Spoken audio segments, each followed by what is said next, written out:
For the last 2-3 years, I've covered plenty of open world survival games on this channel, anything ranging between zombie shooters to something as simple as Dinkum. Within this 3-year journey, I have encountered some truly amazing developers pouring their time and effort into all these different survival titles. And the thing that always fascinated me, and it never gets old by the way, is how creative and unique every developer gets when it comes down to their own individually designed video game. Speaking of being unique, have you ever imagined playing Diablo 3 with a little bit more to it than just a leveling up system? Perhaps a little bit of a survival system thrown into it.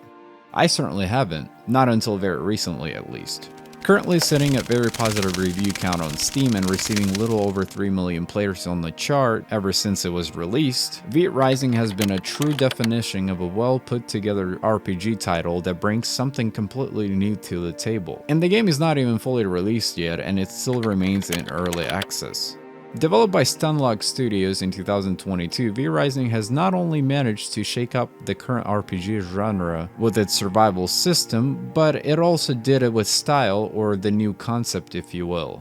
Awakened after centuries of slumber, you hunt for blood and regain your strength and rebuild your empire. From the very beginning, you get to customize your bloodsucker if you will, then shortly after you'll be thrown into its massive open world to explore. And that is when you will notice a major difference between the world in V Rising and perhaps the world in Diablo 3. The atmosphere in V Rising is filled with different types of enemies, anything from a pack of wolves to poison-spitting plants or even skeletons. As you explore the mystery surrounding in this world, you'll have to collect resources and build yourself your very first castle to start your empire in. At first you'll be doing most of the resource gathering yourself, but then as you make further progress within the game, you'll be able to turn the villagers scattered around the world into your working slaves. And obviously for someone who's building an empire, it would only make sense that you will also have an army of your own. Now you are clearly taking the role of a vampire, which means that environment can become a challenge for you as well. Unlike the villagers or any other enemy in the game, the environment will affect your daily tasks majority of the time.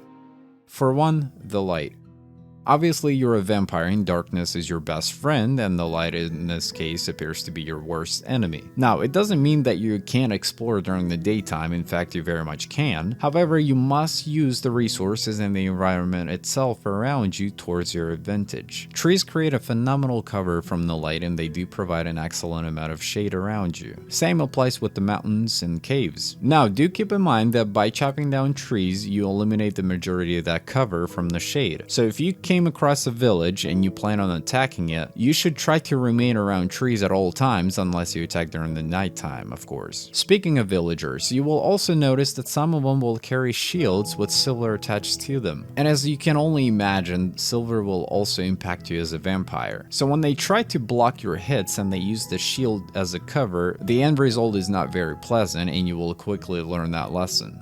As I mentioned earlier, by rebuilding your castle and converting humans into your loyal servants, the possibility of the outcome of your empire is fairly limitless. You can play this title solo or join a dedicated server that's been created by someone else. Now, the issue I've been running into, and it depends on the server that you join, and it has really nothing to do with the game itself, when you join you'll struggle quite a bit finding a perfect place to build your castle on. The only time you will have a fair start is when you find a server that's been just created and everyone starts at the same time. Otherwise, all the good spots will be taken away, and a lot of times environment impacts your building area quite a bit. Now, the castle does decay fairly quickly, especially in public servers, and you must log on quite frequently in order to keep it in place. So I suggest that you log back in every other day and have blood essence stored somewhere in your castle. That way, if you're running short with time in real life, you can log in, place blood essence, and just leave the server. Playing games that were designed to be on the competitive level like Rust, or obviously V Rising in this case, when you commit to an online server, you are signing up to be a part of it for a while. V Rising is not a game by any means that is ran by sessions. This is not a game that will have a session and then after a certain period of time, you will have a winner and the game's progress resets completely. It doesn't work like that. However, the way it does work, you join a server and you stay on that server, whether it will be with your friend or solo. You stay on the server until the wipe or until you completely give up because you get raided. The concept is you join a server and you just live in that server. Now you can play this on PvE to have a more casual experience, and that's when you will have the majority of your fun time built, because PvP can complicate things a lot faster, so to speak.